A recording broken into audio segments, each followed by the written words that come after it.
Halo, Frater dan saudara. Nyanyi apa ya di barusan? Bagus banget. Apa ya? Suka bercanda nih, bercanda ya. Saudara, hari Minggu ini kebetulan hari Minggu panggilan juga. Baik kalau pada pagi hari ini kita ngobrol-ngobrol sedikit, bercerita indahnya menanggapi panggilan Tuhan. Boleh yang berbagi ya? Tapi sebelumnya boleh dong, mungkin ada umat kita yang belum tahu, bisa memperkenalkan diri, namanya nanti bergantian. Kemana nih? Nama saya Martin, biasa dipanggil Frater Martin. Kenalkan, nama saya Nathan, sering dipanggil Nathan juga. Kenalkan, nama saya Tepanus Raka, biasa dipanggil Raka. Berarti satu Frater Martin dan dua ini baru masuk seminari ya? Ya, bagus. Kalau boleh tahu, kenapa sih pengen menjadi Romo? Dari sana. Oh iya, boleh ya. Gantian. Kan kalau kita lihat sekarang kan minggu panggilan, Ya. ya. Yang saya baca dan saya perhatikan selama ini dalam jalan panggilan saya ini bahwa itu misteri. Karena saya nggak tahu, saya dari TK keinginan menjadi pastor. Saat SD hilang mau jadi arsitek. Tetapi tiba-tiba kelas 6 hilang lagi mau jadi dosen. Baru SMP pas mau itu nggak tahu dari mana dorongan udah putus saya masuk seminari pas lulus SMP. Jadi ya mungkin saya juga nggak tahu itu panggilan itu misteri bagi saya sih juga. Dan menjadi Romo itu juga misteri dan saya juga nggak tahu, tapi bersyukur saya masih bisa sampai pada titik ini. Itu karena semua berkat Tuhan yang saya mau jadi Romo saja. Menginjak tahun keberapa? Tahun tingkat kedua sekarang. Tingkat kedua, ya. Seminari. Kalau boleh, suka dukanya di sana bagaimana? Suka dukanya ya, kalau di seminari itu awal-awal seminggu pertama itu saya jujur ya, kalau saya suka nangis kalau malam karena ingat mama sama papa.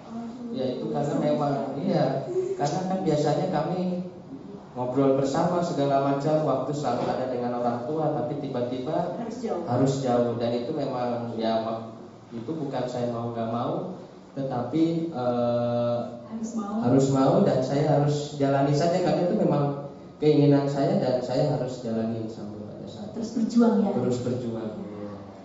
Sekarang saudara Nathan boleh berbagi. Silakan. Pertanyaannya apa? Lupa. Sama ya, satu tingkatan ya dengan saudara Raka. Iya. Oh iya. Suka dukanya? Atau bisa jadi nanti dorongan apa? Motivasi ya untuk menjadi seorang Romo, atau terinspirasi dari kakaknya yang sekarang sudah menjadi frater? Bisa jadi. Oh, bisa jadi.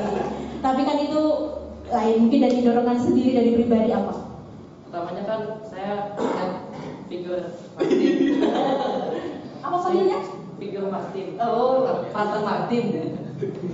Kan dia dulu sering bantu-bantu paroki, terus saya diajak ikut-ikut gitu. Kayaknya enak juga nih jadi pastor ya. Nah, dari situ saya mulai tertarik, terus saya mulai ikut bantu-bantu paroki sama Rata. Misdinar ya, berawal dari misdinar? Iya, berawal dari misdinar.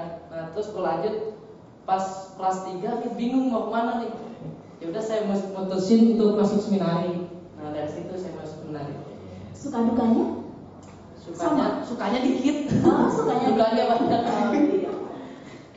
Kalau dukanya sih makan seadanya, terus kalau di rumah banyak makan. ya Terus berbagi ya. ya satu pagi, terus apalagi ya, banyak tugas tuh, tugasnya banyak banget, apalagi bahasa gitu kan susah. Baik aja. Iya. Sekarang masuk ke frater Martin, mungkin yang sekarang sudah menjadi frater, pasti perjalanannya juga lebih lama dari kedua saudara kita ini. Luar biasa. Apa pertanyaannya? Apa yang mendorong? Motivasi panggilan. Kalau buat saya, ketertarikan saya untuk ingin menjadi Romo itu karena saya lihat Romo itu keren, Romo itu enak. Kenapa enak? Soalnya pas perayaan Ekaristi berlangsung, waktu itu saya belum masuk seminari, masih umat biasa, masih duduk di ini. Nah, waktu misa kita kan kolekte, Romonya enggak, wah enak banget kan. Mulai dari situ saya, jadi Romo enak nih, enggak kolekte kalau jam misa. TTK-nya juga enggak ada yang berani nganterin ini kan, kotak ini yang kolekternya. Nah, itu mulai ketertarikan saya. Itu ketertarikan awalnya. Terus lalu setelah saya pikir-pikir, kenapa saya pengen jadi Romo gitu. Kadang-kadang alasannya setiap ditanya berubah-berubah. Tapi yang pasti buat saya berpikirnya begini. Saya sebenarnya terinspirasi dari orang tua saya. Saya pikir bapak ibu saya, orang tua saya itu bisa berjuang untuk keluarganya, untuk orang-orang yang mereka kenal, untuk ya orang-orang terdekat mereka gitu. Mereka berkorban banyak lah untuk kita anak-anaknya, untuk kami anak-anaknya. Lalu yang membuat saya tergerak, kenapa kok mereka bisa berbuat sebegitu hebat, berjuang begitu keras buat kami. Nah lalu itu mendorong saya kemudian untuk berpikir melampaui mereka, karena kalau kata orang ya, kalau bapaknya tukang beca, seenggaknya saya sebagai anaknya harus bisa jadi supir angkot lah, harus naik tarafnya. Nah buat saya juragan beca. Nah kalau buat saya, jadi ketika saya pikir orang tua saya bisa berkorban untuk orang-orang yang mereka kenal, kenapa saya nggak berjuang juga untuk orang-orang yang nggak saya kenal gitu. Asik. Keren kan? Dulu kita semaluman. Oke, kalau boleh tahu mau ordo apa? Pilih ordo apa? Saya Projo Bogor, Diosesan Bogor. Alasannya? Imam Keuskupan karena katanya apa ya? Nggak katanya sih. Karena Romo Projo Bogor tuh hebat-hebat. Mau kalau nonton mau saya bilang saya sambil promosi ya? Iya sambil promosi. Ya sederhananya saya pikir dulu karena saya berasal dari paroki Cipanas, ini alasan biblis sedikit lah sih. Yesus itu nggak diterima di tempat asalnya. Begitu pula saya pikir jangan sampai nanti saya masuk OFM saya nggak diterima di tempat asal saya. Makanya saya pilih ke Projo Bogor gitu. Lalu udah ya itu. Mungkin boleh adanya apa mau ikut Projo atau Fransiskan atau yang lainnya? Waktu pertama masuk seminar itu saya pengen masuk OFM, terus berkelanjutan, terus mulai tahu diocesan sama ordo-ordo lain datang gitu, misalnya kan promosi itu. Nah, saya juga makin bingung nih, masih pas 2 kan belum suruh nentuin mau kemananya. Jadi saya masih terus Proses belajar dulu. Oke, semoga nanti kedepannya bisa ya. Mantap mau memilih Fransiskan atau Brojo atau yang lainnya. Saudara Raka? Oh iya. Pilih apa? Kalau saya juga sama seperti Nathan, mungkin awal-awal kan karena saya tahu mungkin hanya pastor yang saya lihat di sini kan hanya dari Fransiskan. Jadi kan kepingin jadi pastor Fransiskan, tetapi ternyata pas di sana banyak sekali ternyata ordo-ordo kongregasi bagi imam itu sendiri ya. Jadi sampai saat ini ya mungkin saya mikir kan masih tingkat 2, selesai dulu lah seminari, itu kan urusan gampang, biar Tuhan yang menuntun saya masuk mana sih. Dari saya. Tinggalkan rasa bingung itu ya. Yang penting kita kalian berdua fokus dulu untuk belajar, dan kami semua mendukung dan mendoakan semoga bisa lanjut ke jenjang berikutnya. Semangat untuk Frater Martin dan saudara Raka dan Nathan. Mungkin ada dari Sobat GS yang mau bertanya. Kami persilakan.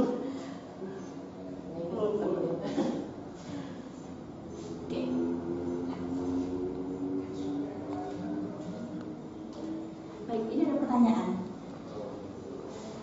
Bagaimana kehidupan yang dijalani di seminari selama masa COVID-19 ini?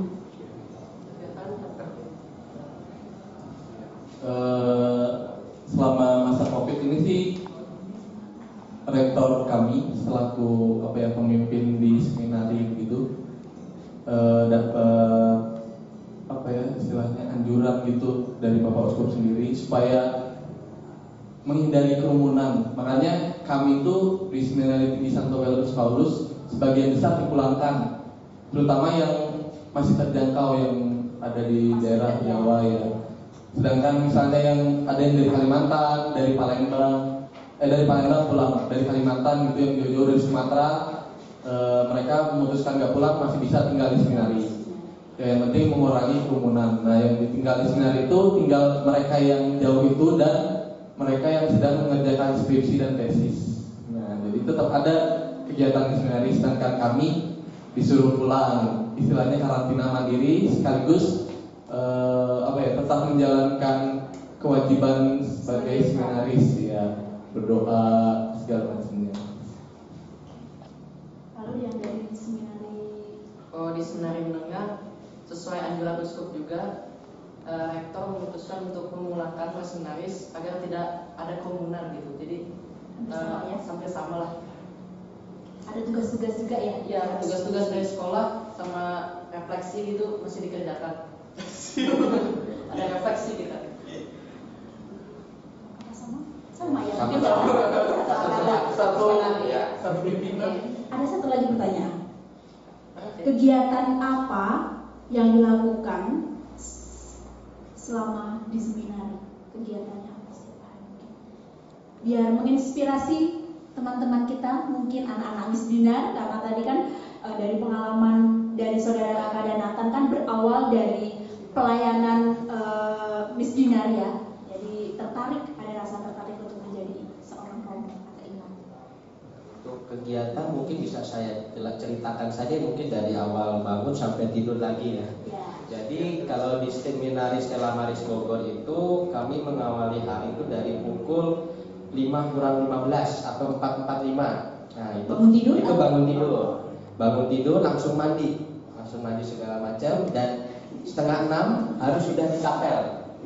Itu untuk ibadat pagi. Nah, 5:30 selesai, lalu lanjut dengan jam 6 pagi dengan perayaan Eucharistia. Kira-kira sampai 6:30. Habis itu kira-kira dari 6:30 sekitar 10 menit, kita 10 sampai 15 menit kita sarapan. Langsung dilanjutkan dengan opera. Opera itu dari bahasa Latin artinya kerja. Jadi kita kayak bersih-bersih, nyapu-nyapu, itu sudah dibagi per sektor, bagi kamar mandi, tiket kelompok seperti itu. Lalu habis itu dari jam 7 sampai 7:15 itu persiapan sekolah kami. Ya, ini persiapan sekolah. Lalu 7:15 kami sekolah. kira-kira terus sampai jam 3:30 karena sekarang kan kita ada kurtilas karena jadi programnya belajarnya sampai sore. Nah dari 3:30 itu, 3:30 kan pulang sekolah, lalu dari 3:30 kira-kira sampai jam 5. Nah itu kita boleh istirahat gitu. Di sana boleh tidur atau boleh ngapain, tapi yang penting istirahat. Nah, di situ kira-kira dari jam 5 sampai jam 6 itu kita boleh bebas atau mau persiapan ibadah sore. Sekaligus mandi, ganti baju atau apapun yang lain, yang penting jam 6 kita ibadah sore. Itu kita ibadah sore kira-kira setengah jam sampai setengah 7 malam. Habis itu setengah 7 malam kita habis itu langsung opera kira-kira 15 menit. Nah, lalu untuk setelah itu jam 7 kita makan malam. Nah, jam 7 makan malam yang kira-kira 20 menit lah atau setengah jam sampai jam setengah 8. Nah, dari setengah 8 itu kita belajar malam setengah 8 sampai jam 9. Nah, itu kita belajar malam, kita ngerjakan PS segala macam, tugas-tugas dari ibu guru segala macam. Lalu setelah itu kita dari jam 9 itu sampai setengah 10 waktu bebas. Mau belajar lagi boleh atau mau kegiatan yang lain atau persiapan ibadat malam. Nah, baru setengah 10 kita ibadat malam. Nah, setengah 10 ibadat malam sampai kira-kira jam 10. Nah, dari jam 10 kan selesai, jam 10 sampai jam 11 malam itu waktu pribadi. Kita boleh langsung tidur atau mau mengerjakan tugas yang belum selesai atau segala macam. Lalu setelah itu jam 11 nanti ada bel 8 kali. Nah, itu namanya silensium absolutum. Jadi semua wajib tidur, hening, nggak boleh ada aktivitas. Begitu terus setiap hari. Lalu mungkin ada kegiatan lain seperti ekstrakurikuler dan segala macam juga ada. Menyesuaikan ya. Menyesuaikan. Ternyata bukan hanya satu lagi pertanyaannya, tetapi masih ada 2 pertanyaan. Bisa banyak-banyak. Ya. Kan ini menjadi kakak semua ya, pasti punya adik-adik. Ya. Merasa kangen nggak? Kan selama di seminari kan pasti meninggalkan keluarga tadi ya. Adik sama adiknya kangen nggak? Kalau saya sering kangen sama orang tua sih. Kalau adik mah belum. Kalau di seminari itu orang tua boleh berkunjung mungkin berapa bulan sekali atau berapa lama? Oh, kalau kan ada jadwal waktu libur ya. Libur. Oh, libur libur. dari satu bulan itu ada minggu untuk orang tua pulang, kita pulang gitu. Oh, berarti kita yang pulang ya, Ya. bukan orang tua yang mengunjungi. Oh, begitu. Lalu bagaimana cara frater berteman dari seminari lainnya? Maksudnya berhubungan. Ya, cara frater berteman dengan sesama. Dengan sesama Frater. frater. Kalau kami sih di internal itu maksudnya sesama frater Seminari Tinggi Santo Petrus Paulus ya pasti setiap hari ketemu gitu dari pagi. Di kampus juga ketemu pagi bangun tidur bisa ketemu, pas makan pagi sarapan ketemu, habis itu kuliah di kampus pun ketemu gitu walaupun beda kelas. Pulang juga ketemu, ya seharian istilahnya ketemu kalau ini sesama frater Seminari Tinggi Santo Petrus Paulus. Nah kalau sama frater-frater dari keuskupan lain, karena kami diosesan gitu ya, istilahnya memang ada acara rutin yang disebut sebagai UFO. UFO itu Unio Frater Projo. Nah itu pada waktu itu kami berkumpul istilahnya walaupun cuma perwakilan dari setiap keuskupan, kita di situ bertemu dan menjalin silaturahmi gitu. Jadi kami juga sejak dini mulai diperkenalkan dengan istilahnya nanti calon rekan kerja sih gitu, dari keuskupan lain. Jadi udah mulai kenal-kenal juga, terutama yang di seputar Regio Jawa ini ada banyak lah. Begitu. Seperti itu. Kayaknya seminaris juga ada. Kalau di seminari itu berhubungan sama seminari lain itu ada ininya apa, perkumpulannya ya. Ya. Namanya dari Regio Jawa. Jadi sepulau Jawa ada seminari. Nah itu tuh digabungin jadi satu perkumpulan gitu. Oh mungkin mungkin ya dari situ ya kan kita seperti di Pulau Jawa kan seminarnya ada banyak. Nah itu kita ada suatu wadah, jadi kita kumpul bersama, kegiatan bersama, saling tukar pikiran biar tahu bahwa seminar itu bukan kita doang, ada seminar lain. Biasanya acaranya apa ya? Acaranya itu ya mungkin ya seperti kita ada sharing bersama, mungkin ada dinamika kelompok segala macam, lalu ada kegiatan bersama lainnya. Boleh kasih pesan untuk OMK atau mungkin adik-adik misdinar supaya mengikuti jejak? Oh iya. Ya, kan kalau kita mau jadi pastor kan ini kan yang bagi anak muda ya, konsekuensinya kan tidak kawin. Nah, itu kan sangat sulit bagi anak OMK bahwa memang sekarang itu kan memang panggilan itu kan memang kurang bagi anak-anak muda itu ya, tapi kan kita juga harus tahu bahwa ketika saya ditanya oleh beberapa wanita kepada saya, kenapa kamu ya, saya bilang kepada dia, kamu memang cantik, tetapi kamu memang cantik, tetapi Tuhan lebih sempurna. Nah, begitu. Patah hati dong? Hah? Patah hati? Enggak patah hati. Ceweknya maksudnya? Iya, jadi ya memang kalau itu kan masalah wanita kan memang sangat ini kan bagi para seminaris, bagi para ini. Tapi kan lagi-lagi namanya Tuhan memanggil kita. Kita juga nggak tahu ya kalau memang Tuhan benar-benar memanggil kita, ya itu semua kita bisa kita lalui. Lalu pesan bagi OMK ya jangan takut untuk menanggapi panggilan itu kok. Kita memang butuh lebih banyak untuk membantu umat-umat sekalian. Memang kan kalau ada misalnya kita melihat anak-anak muda yang begitu perhatian, sangat peduli. Saya bilang kepada anak-anak muda bahwa kamu memang baik. Orang sebaik kamu ini jangan hanya untuk satu orang, tetapi untuk Tuhan dan semua umat. Itu saya bilang mungkin untuk pesan buat anak muda ya. Kalau itu mungkin ya kalau mungkin pacaran merasa sakit hati ya janganlah kita jadi ya, jangan lebih enak melayani Tuhan melalui semua orang, menyayangi semua orang begitu. Terima kasih, super sekali jawabannya. Untuk saudara Nathan?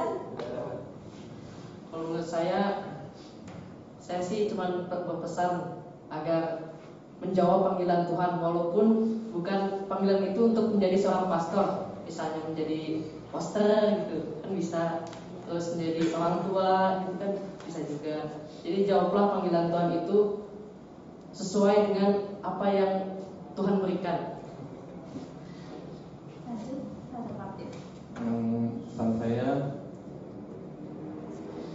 mungkin sudah banyak disampaikan sama Raka sama Nathan, tapi intinya kalau menurut saya penting jawab dulu sih istilahnya. Kalau misalnya kita ditelepon gitu ya, kita tahu ada telepon ya angkat dulu. Ya apa salahnya angkat dulu, bilang halo, say hello, ada apa, mungkin bisa dibicarakan baik-baik gitu. Jadi jangan takut untuk menjawab sih kalau buat saya begitu aja. Terima kasih. Terima kasih ya untuk Brother Martin, saudara Raka dan saudara Nathan untuk berbagi cerita. Semoga di luar sana teman-teman kita ada di misioner atau OMK juga ikut tergerak untuk menanggapi panggilan itu tadi. Jangan takut untuk menjawab panggilan dari Tuhan. Lalu untuk teman-teman yang masih ada pertanyaan, mungkin bisa langsung komen di IG, YouTube atau di Facebook kami di Gemah Suci. Terima kasih ya untuk bertiga ini. Kesempatan kali ini kita juga akan merayakan hari ulang tahun Gemah Suci yang ke-21. Sudah lama ya, 21 tahun. Boleh ya kita panggil Romo paroki kita? Boleh. Romo Widi, kami persilakan.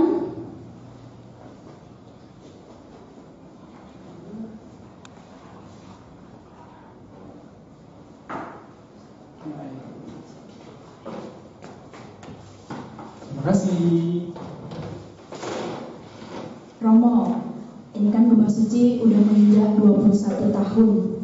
Pastinya banyak cerita dan tantangan-tantangan suka duka yang dialami. Boleh berbagi sedikit, Romo? Oh boleh, dengan senang hati. Iya. Baik, terima kasih pada kesempatan yang baik ini. Sebenarnya Gemah Suci menjadi bagian dari seksi Komsos Paroki Santa Maria Parangkalikat Cipanas. Tugas mereka sebenarnya sebuah pengalaman yang panjang ya, karena mereka sebenarnya dulu aktif di media cetak dengan lembaran pengumuman, kemudian majalah paroki, kemudian dengan perkembangan dunia sekarang dengan adanya media sosial, teman-teman dari Komsos atau Gema Suci itu ikut ambil bagian dalam mewartakan kabar gembira, dan tugas ini menurut saya tugas yang sangat penting bagi gereja untuk mewartakan kabar gembira kepada setiap orang, terutama juga kepada siapa saja yang berkehendak baik. Maka terima kasih atas perjuangan yang tidak mudah dengan segala keterbatasan, tapi kita berjuang untuk melayani umat sekalian. Saya rasa itu tugas yang mulia. Terima kasih semuanya. Iya. Ini terkait dengan pandemi saat ini, itu kan pasti Gema Suci juga ambil bagian dalam pelayanan pewartaan. Mungkin bisa berbagi juga, Romo. Iya, media dengan Instagram, YouTube, juga dengan Facebook. GS selama ini ikut ambil bagian menghimbau umat sekalian. Terus yang kedua, supaya tidak berkumpul, meskipun ini harus jaga jarak ya. Makanya saya menyiapkan masker, jadi untuk menjaga kita semua supaya tetap sehat. Dan melalui media yang ada, entah namanya Instagram, kemudian YouTube maupun Facebook, Gema Suci ikut ambil bagian menyebarkan informasi, menghimbau kepada banyak umat dimanapun berada untuk ikut ambil bagian dalam supaya taat pada apa yang diatur oleh pemerintah, dan gereja juga selalu mendukung supaya kita ikut ambil bagian dalam menjaga kesehatan kita masing-masing di rumah maupun secara pribadi. Itu saja, saya rasa banyak hal yang sudah disampaikan, dan semoga ini bermanfaat bagi umat sekalian dan siapa saja, supaya media yang kita miliki, gereja yang juga ikut ambil bagian menggunakan media itu selalu juga bertanggung jawab dengan media, dengan isi-isi yang membantu umat untuk hidup dalam sehat. Terima kasih. Tadi ada satu pertanyaan lagi ini, Romo, dari umat. Iya. Karena berkaitan dengan Minggu Panggilan, karena yang di sebelah kita ini kan masih calon Romo. Iya. Kita doakan semoga Amin, amin. tercapai ya harapan bersama. Ya, ini kebetulan tiga-tiganya juga dari paroki Cipanas, luar biasa ya, puji Cipanas, Tuhan. meskipun paroki kecil. Oh, satu lagi. Oh, Pater Widi, tetapi tidak ada di sini, maksudnya Iya, belum bisa bergabung dengan kami ya. Ya, Ini ada pertanyaan, bisa nggak sih yang sudah bekerja atau kuliah untuk menjadi seorang pastor? Atau mungkin usianya? Oh iya, ini penting nih, kalau diketahui batasnya biasanya 35 tahun itu yang sudah bekerja, merasa dipanggil oleh Tuhan, pasti boleh masuk.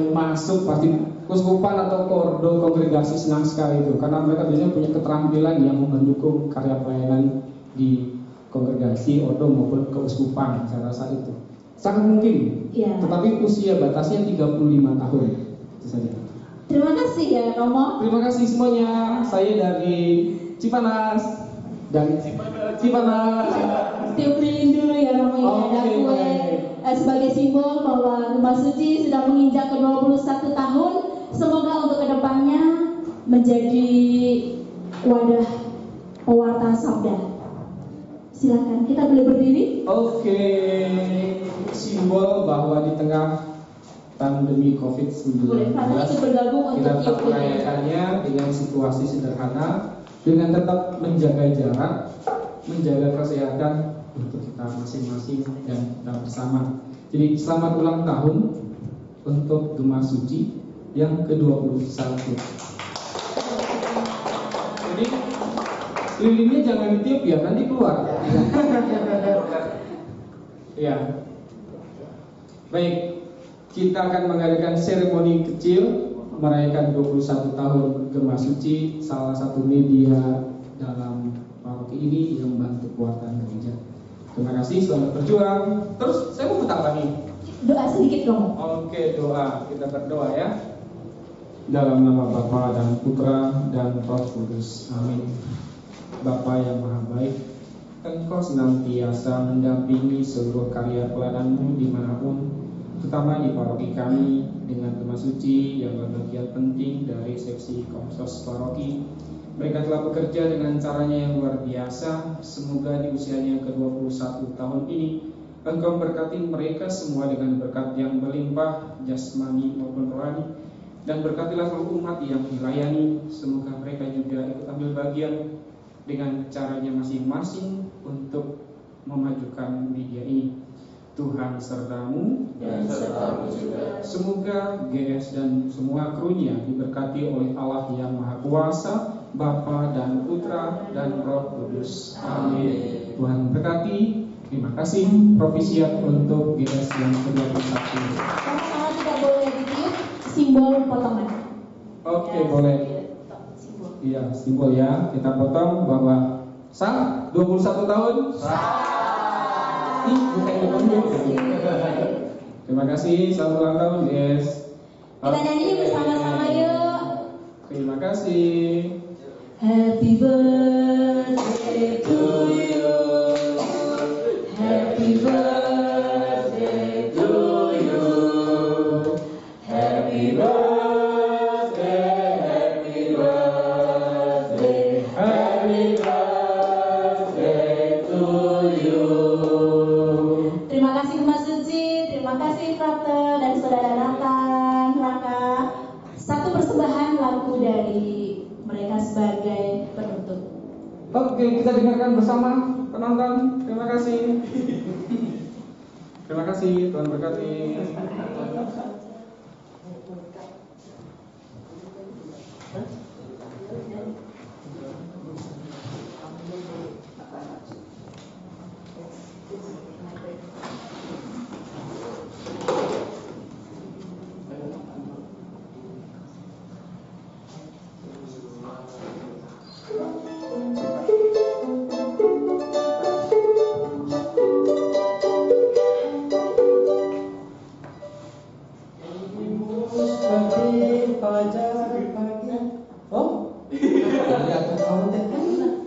Ketika menghadapi kehidupan ini,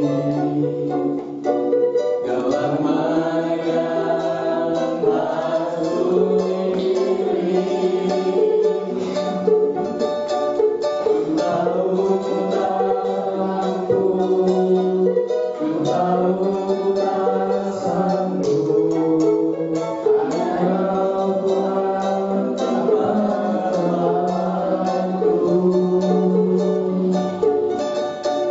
Aku pun tahu